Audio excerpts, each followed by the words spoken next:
अस्सलाम वालेकुम, welcome to my new video introduction to statistical theory part 1। Sher Mohammad Ali Chaudhary का हम लोग के एक्सरसाइजेज हम सॉल्व कर रहे हैं। आज हम करेंगे चैप्टर 11 का ए पार्ट वाला प्रूफ, जो हम लोगों ने स्किप किया था कि हम लास्ट में बनाएंगे करेंगे। ठीक है, मल्टीपल कोरिलेशन कोफिशिएंट का हमने प्रूफ करना है, ये वाला हमने प्रूफ करना है कि R 1.23 जो का स्केयर जो है वो इसके बराबर है। चलिए हम इसे सॉल्व करते हैं। सबसे पहले हम लिखेंगे R इक्वल है covariance of x1 x hat 1 के बराबर, और नीचे हम कर देंगे under root variance of x1 variance of x hat 1। उसके बाद हम लिखेंगे R 1.23 बराबर है सिग्मा x1 के और सिग्मा x हैट 1 के, और नीचे जो है ना इसी तरह से रहेगा जैसे ऊपर था। उसके बाद हम इसे कह देंगे इक्वेशन A। देन हमें सबसे पहले सॉल्व करना है इसकी वैल्यू निकालनी है, तो उसके लिए हम करेंगे sigma x1 sigma x hat 1 बराबर है सिग्मा x1 के, और अंदर हम लिख देंगे सिग्मा x हैट 1 की वैल्यू। वो वैल्यू है हमारी x1 माइनस x1.23। देन हम इसको इसके साथ मल्टीप्लाई कर देंगे तो ये स्केयर हो जाएगा, और इसको इसके साथ मल्टीप्लाई करेंगे तो ये इकट्ठा लिखा जाएगा। और अगर हम इसको अगर हमारी कोई भी वैल्यू x1 के साथ मल्टीप्लाई होती है तो वो उसी चीज़ का स्केयर बन जाता है। ठीक है, ये हमारा एक रूल है। और ये भी स्केयर है, ये भी स्केयर है। उसके बाद इसकी जगह हम लिख देंगे NS1 स्केयर और माइनस NS1.23 स्केयर। अब ये फार्मूलाज हैं कि आपने याद करने हैं कि किसकी जगह क्या लिखा जा सकता है। उसके बाद हम लोग इसमें से n को कॉमन ले लेंगे तो आ जाएगा S1 स्केयर माइनस S1.23 का स्केयर, और ये बराबर हो जाएगा हमारा सिग्मा x1 x हैट 1 के। ये हमारी सिग्मा x1 x हैट 1 की वैल्यू निकल आई है। नेक्स्ट हमारा है वेरिएंस ऑफ x1, वो बराबर है x1 का स्केयर माइनस सिग्मा x1 का होल का स्केयर, और ये बराबर हो गया हमारा S1 के स्केयर के माइनस ये हमारी पूरी वैल्यू आ गई 0 के बराबर। इस तरह से हमारा वेरिएंस ऑफ x1 भी निकल आया, वो आ गया NS1 का स्केयर। उसके बाद हमारा रिमेनिंग रह गया sigma variance of x hat 1। ठीक है, वो इक्वल है sigma x hat 1 square minus sigma x hat 1 का होल का स्केयर। अब इसकी जगह जो है हम लोग ये पूरी वैल्यू लिख देंगे, हमने को अभी पीछे निकाली है।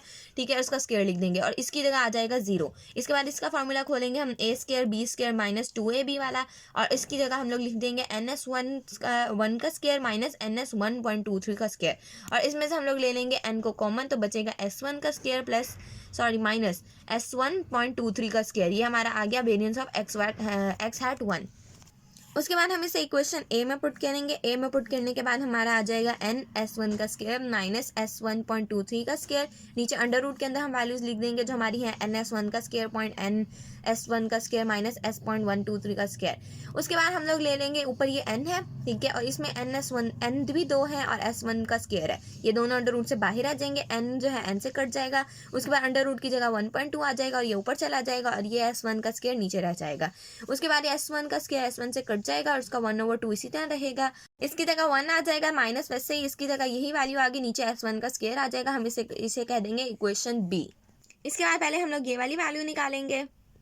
उसके बाद सबसे पहले इसकी वैल्यू निकालने के लिए हम लिखेंगे 1/n सिग्मा x1 का स्केयर x1.23 का स्केयर। ठीक है, अब एक x हम बाहर छोड़ देंगे, बाकी एक x हम लोग इक्वेशन के साथ लिख देंगे जो हमारी B12.3 x2 minus B13.2 x3 की बनती थी।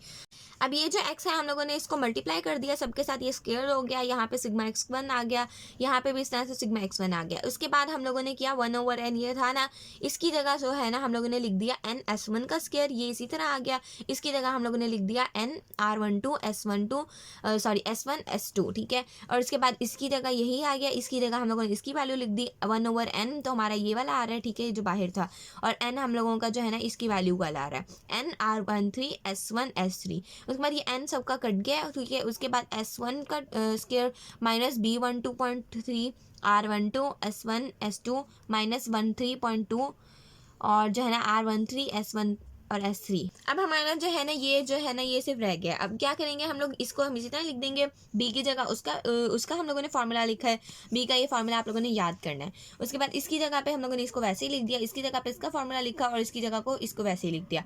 S3 से कट गया, S2 से कट गया। देन ये जो बाहर चीज़ें थी ये मल्टीप्लाई हो गई हैं, अंदर जाके बाहर चीज़ें थी अंदर जाके मल्टीप्लाई हो गई हैं। S1 का स्केयर हो गया, और अंदर सब कुछ जो है ना मल्टीप्लाई होने के बाद R12 का स्केयर माइनस R12 1323 बच गया, और S1 का स्केयर R13 का square minus R12 R13 R23 बच गया, और नीचे -1 माइनस R23 का स्केयर दोनों जगह आ गया, ठीक है। उसके बाद हम ले लेंगे इसका एलसीएम, दोनों जगह सेम था, हम लोगों ने इकट्ठा लिख दिया और इसको एक दफ़ा ऊपर लिख दिया, ठीक है। उसके बाद इस इक्वेशन को देखेंगे, इस इक्वेशन को हम लोग सेट कर लेंगे, ठीक है, मतलब इसको सीक्वेंस में लिख लेंगे। सीक्वेंस में लिखने से आ जाएगा 1 माइनस R12 का स्केयर, 1 माइनस R13 का स्केयर, माइनस R23 का square, plus 2 R12 R13 R23, नीचे आ जाएगा 1 माइनस R23 का स्केयर, और यहाँ बाहर S1 का स्केयर आ जाएगा।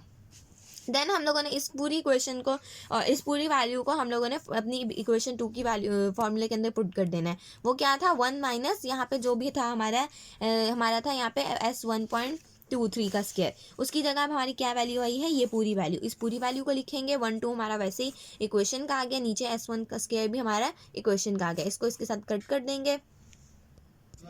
इसके अब जो है ना, हम लोगों ने फॉर्मूले में जो चीज़ बाकी जो बची हमारी वो लिख ली। अब देखें, हमने इसका ले लेना है एलसीएम, ठीक है। R माइनस 1 2 3 का स्केयर है ना, इसका हम ले लेंगे एलसीएम। अब ये हमारा ऊपर नहीं था तो हम इसको ऊपर लिख देंगे, बाकी हम लोग सारा जो है ना, जो वैल्यूज़ माइनस में थी उन्हें प्लस कर देंगे, ठीक है, और जो ये माइनस प्लस में था ये माइनस हो जाएगा। बाकी सेम वैसे ही रहेगा, इसके साथ कटिंग हो जाएगी, जो प्लस और माइनस के होंगे, ये 1 इसके साथ कट जाएगा, ये इसके साथ कट जाएगा, जो बचेगा वो हमारा बन जाएगा फार्मूला। अब 1/2 की जगह हमने लिख दिया अंडर रूट। अब 1.23 का फार्मूला हमारा आ गया R12 का स्केयर प्लस R13 का square minus 2 R2 R12 R13 R23 over R1 minus R23 का स्केयर। सिमिलरली हम लोग इसका स्केयर ले लेंगे तो हमारा अंडर रूट चला जाएगा। यह हमारा ये प्रूफ सॉल्व हो गया। अब नेक्स्ट हमारा प्रूफ है 11.11 का ए पार्ट। इसका प्रूफ हमने करना है कोफिशिएंट ऑफ पार्शियल कोरिलेशन वाला। चलिए अब हम इसे सॉल्व करते हैं। इसके अंदर हमारी डेविएशन था x1 इक्वल है हमारा b13 x3 के बराबर, और x2 हमारा बराबर है b23 x2 के बराबर x3 के बराबर। इसके अंदर रेजिडुअल्स आ जाएंगे हमारे x1.3 जो होगा वो बराबर होगा x1 माइनस x1 के, और x2.3 जो होगा वो बराबर होगा x2 माइनस x2 के। x1 की जगह हम लोग लिख देंगे b13 और x3, ठीक है, जो से ऊपर हम लोगों ने निकाला था, ठीक है। और इसी तरह से हम इसमें भी यही करेंगे, ऊपर वाली वैल्यू लिख देंगे। देन हम अपना इसके अंदर b का फार्मूला ऐड कर देंगे। b13 का फार्मूला हो जाता है S1 ओवर S3 R23, बाकी सेम उसी तरह उतार लिया हम लोगों ने। उसके बाद इधर b23 का आ जाता है R23 S2 over S3। Then हमारा R का फार्मूला है x sigma x1.3 multiply by sigma x 2.3 divide by under root के अंदर दोनों का हम लोगों ने स्केयर ले लिया, ठीक है। x 1.3 का स्केयर और x 2.3 का स्केयर, इसे हम कह देंगे इक्वेशन A। देन हम लोग सबसे पहले इसके अंदर ऊपर वाली चीज़ फाइंड करेंगे। उसके लिए हम लोगों ने जो हमारी ऊपर इक्वेशन थी, इसकी जगह पे इसकी वैल्यू लिखी, इसकी जगह पे इसकी वैल्यू लिखी, इनको आपस में मल्टीप्लाई कर दिया। मल्टीप्लाई करने से हमारी ये पूरी इक्वेशन बन जाएगी। x1 x2 की सिग्मा बाहर ही रहेगा, minus R23 S2 over S3 x1 x3 minus R13 S1 over x3 x2 x3 plus आ जाएगा R13 R23 S1 S2 over S3 का स्केयर x3 का स्केयर, ठीक है, अलग से आ जाएगा S3 का स्केयर और x3 का स्केयर। देन हम लोग सिग्मा अप्लाई कर देंगे। सिग्मा अप्लाई करने से सबके साथ सिग्मा आ जाएगा, और इसकी जगह पे जो है ना कोई चेंजिंग नहीं आएगी, इसकी जगह पे भी वैसे ही रहेगा ये, और बस जो है ना सिग्मा इसके साथ x के साथ अप्लाई हुआ है और सबसे पहले वाले x के साथ अप्लाई हुआ है। अब इसकी जगह पे हम लोग जो है ना पीछे इक्वेशन हमने निकाली, उसकी जगह पे जिसकी वैल्यूज़ हम निकाल सकते हैं वो निकालेंगे। ये इसी तरह रहेगा, इसकी वैल्यू निकल आएगी, बाकी इसकी वैल्यू निकल आएगी, सारी हम वैल्यूज़ पुट कर देंगे। उसके बाद हमारी ये इक्वेशन बन जाएगी। इसमें S3 से कट जाएगा, ये S3 इससे कट जाएगा, ये S3 का स्केयर ये S3 का स्केयर से कट जाएगा। उसके बाद जो बचेगा हम वो लिख लेंगे, ठीक है। वो लिखने के बाद भी ना हमारी ये वाली इक्वेशन पूरी इस इक्वेशन के साथ कट जाएगी। देन हमारा बचेगा ये सिर्फ। उसके बाद इसमें से हम ले लेंगे NS1 S2 को कॉमन, बचेगा R12 माइनस R13 R23, ठीक है। ये हमारा आ गया सिग्मा x 1.3 x 2.3, ठीक है। देन हम लोगों ने निकालना है सिग्मा 1.3 का स्केयर। अब इसके हम लोगों ने भी शुरू में ही डेविएशन निकाली है, उस डेविएशन का हम ले लेंगे स्केयर। उस डेविएशन का स्केयर लेने के बाद हम लोग इसका खोल देंगे फार्मूला, a का स्केयर b का स्केयर माइनस 2ab, ठीक है। देन हम लोग इसका जो है ना फार्मूला के अंदर भी जिसकी जगह जो वैल्यू पुट हो सकी करेंगे। सिग्मा x1 स्केयर की जगह NS1 का स्केयर, बाकी ये इसी तरह आ गया, ठीक है। इस x3 के स्केयर की जगह NS3 का स्केयर, ठीक है, ये इसी तरह आ गया सारा। उसके बाद इसकी जगह पे भी n sigma R12 S1 S3, ठीक है। अब इसके अंदर भी S3 से कट जाएगा, ये इससे कट जाएगा, तो जो बचेगा हम वो लिख लेंगे। अब ये सारा 0 के बराबर हो गया, ठीक है। तो बचा हमारा NS1 minus N R13 2 S12, ठीक है। अब इसमें से हम लोग NS1 स्क्वायर को कॉमन ले लेंगे, बचेगा बचेगा 1 माइनस R13 का स्क्वायर। सिमिलरली जैसे हमने 1.32 निकाला है, 3 का स्क्वायर निकाला है, इसी तरह हम निकालेंगे 2.3 का स्क्वायर, वो निकल आएगा। यहाँ S1 था, यहाँ S2 आ जाएगा, यहाँ R13 था, यहाँ R23 का स्क्वायर आ जाएगा। इसके बाद सारे रिजल्ट हमने क्वेश्चन ए के अंदर पुट कर दिए। ए के अंदर पुट करने के बाद ये नीचे से हमारा कॉमन आ रहा था, सॉरी स्क्वायर था ना, तो स्क्वायर से बाहर निकल आएगा NS1 S2। इसको हम कट कर देंगे, ऊपर नीचे जो बचेगा वो लिख देंगे, और जो ये हमारा बचा है वो हमारा फॉर्मूला है R12.3। सिमिलरली इसी तरीके से हमने लिखना है R13.2 का फॉर्मूला। यहाँ R12 था ना, तो पहले R12 आ रहा था, फिर इस वन को इस 3 के साथ लिखा, और फिर इन दोनों वैल्यूज़ को लास्ट वाली आपस में साथ लिखा, और उसके बाद फिर इसी तरह से इस वैल्यू को इसके साथ लिखा, एक दफ़ा स्क्वायर ले लिया था, एक दफ़ा इन दोनों का स्क्वायर। सेम इसी तरीके से आपने 13.2 के अंदर भी करना है। 13 का इकट्ठा लिख दिया, फिर 12 को इकट्ठा लिख दिया, फिर 32 को, अब 2-3 लिखें, 3-2 लिखें, बात एक ही है, ठीक है। नीचे भी इसी तरह कर देना है, और इसी तरह ये फॉर्मूला भी बन जाएगा हमारे यहाँ। हमारी ये वाला प्रूफ सॉल्व हो गया। हमारा है 11.15a। इसके अंदर हमें 2 इक्वेशंस दी हुई हैं, ठीक है। हम लोगों को उन्होंने खुद ही इक्वेशंस दी हुई हैं, ठीक है। उसके बाद हम लोगों को इरिगेशन इक्वेशन देने के बाद कहा है हमने x1 रिलाई करता हो x2 और x3 पर, और x3 और x2 रिलाई करते हो x1 पर। हमने ये इक्वेशन निकालनी है। उसके बाद हमें प्रूव करना है कि R13.2 का जो स्क्वायर है वो बराबर होगा 13.2 मल्टीप्लाई बाय B31.2 के। अब हमारी इक्वेशन है x1 x2 x3 लिख देंगे, इसके साथ हम लिख देंगे B12.3 B13.2। उसके बाद हम इसको जो है ना एक दफ़ा मल्टीप्लाई कर देंगे 2 के साथ, यहाँ पे 2 का स्क्वायर हो जाएगा, और यहाँ पे 2 आ जाएगा 3 के साथ, इक्वेशन 1 बन जाएगी। सेम इसी तरीके से इस इक्वेशन को मल्टीप्लाई कर देंगे 3 के साथ, यहाँ पे 2 3 आ जाएगा इकट्ठा, और यहाँ 3 का हो जाएगा स्क्वायर, ये 2 इक्वेशन।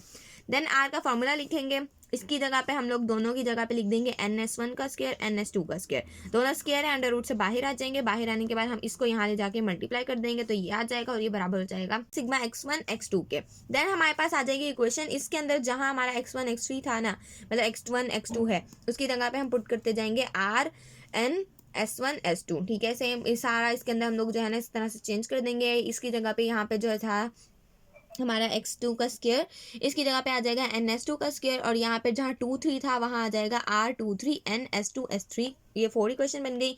सेम इसी तरीके से हम इसको 13 के लिए चेंज कर लेंगे, R13 NS1 S3 आ जाएगा, B12.3 वैसे ही आ जाएगा, और यहाँ पे हमारा था 3 का स्क्वायर, सॉरी 3 नहीं था 2 3 था यहाँ पे, तो हम लोग लिख देंगे R23 S2 S3, ठीक है, NS2 S3 आ जाएगा, प्लस B13.2 NS3 का स्क्वायर। ये 4 इक्वेशन बन गई।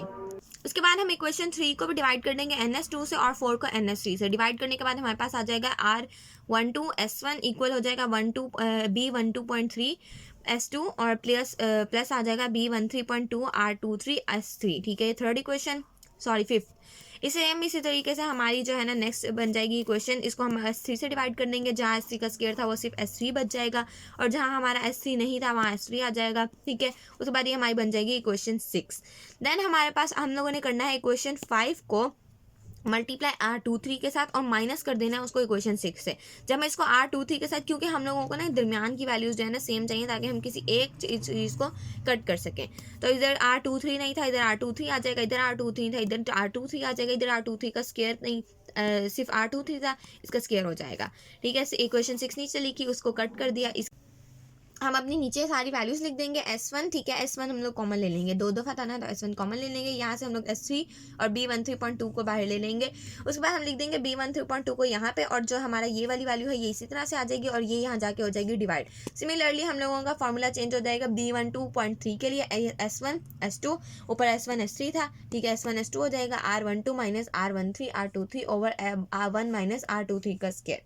उसके बाद प्रूव में हमें कहा गया था कि हम लोगों ने सिमिलरली इक्वेशन निकालनी है, रिग्रेशन इक्वेशन, ठीक है। अब इसमें हमारा x3 लाई कर रहा है B32.1 x2 plus B31.2 x1, ठीक है। अब B32.1 के लिए हम फॉर्मूला कैसे चेंज करेंगे, देखें, ये जो दोनों होते हैं ना, ये S3 और S2 हो जाते हैं, ठीक है। दूसरे वाला नीचे आ जाता है, पहले वाला ऊपर रहता है। उसके बाद 2 3 ये दो वैल्यूज है ना, आप इन्हें 3 2 लिखो या 3 2, बात एक ही है, ठीक है। उसके बाद एक दफ़ा 3 1 के साथ, एक दफ़ा 2 1 के साथ, ठीक है। देन हमारा ये 2 पॉइंट्स होते हैं ना, इनको हम नीचे का स्क्वायर के साथ लिख देते हैं। सेम इसी तरह से ये फॉर्मूला हमारा बनेगा। 3 1 था, 3 ऊपर रहेगा, नीचे सेकंड वैल्यू नीचे आ जाएगी। देन हमारा 1 3 फिर उसके बाद 1 2 और 2 3, ठीक है। चाहे आप 3 2 1 2 आप इनको आगे पीछे करने कोई फ़र्क नहीं पड़ता। देन हमारे ये 2 पॉइंट्स जो है ये साथ में 1 2 का स्क्वायर हो जाएगा। देन हमने ये प्रूफ करना था कि B13.2 है, इसको मल्टीप्लाई करें B3.1.2 के साथ, तो हम लोगों का जो आंसर है वो R13.2 के स्क्वायर के बराबर होगा। तो हम इन दोनों को मल्टीप्लाई करेंगे आपस में। मल्टीप्लाई करने के बाद इनको मल्टीप्लाई के लिए हमने क्वेश्चंस को साथ लिखा, उसके बाद ये तो हमारे कट गए, ठीक है, क्योंकि ऑपोजिट थे सारे। उसके बाद इन दोनों को हमने साथ लिख दिया, ये स्क्वायर हो गए हमारे। ये एक ही दफ़ा था, मतलब एक जैसा, तो हमने एक दफ़ा लिख के इसका स्क्वायर कर दिया, इन दोनों को साथ करके लिख दिया, अलग अलग स्क्वायर ले लिया, और ये हमारा प्रूव हो गया कि ये हमारा इसके बराबर है, क्योंकि ये हमारा आ गया है R13.2 के स्क्वायर के बराबर। तो ये हमारा यहाँ पे प्रूव हो गया। हमारा ये चैप्टर ख़त्म हो गया है। अब हम नेक्स्ट कोई चैप्टर में करेंगे, उसमें मिलेंगे। तब तक के लिए अल्लाह हाफिज़।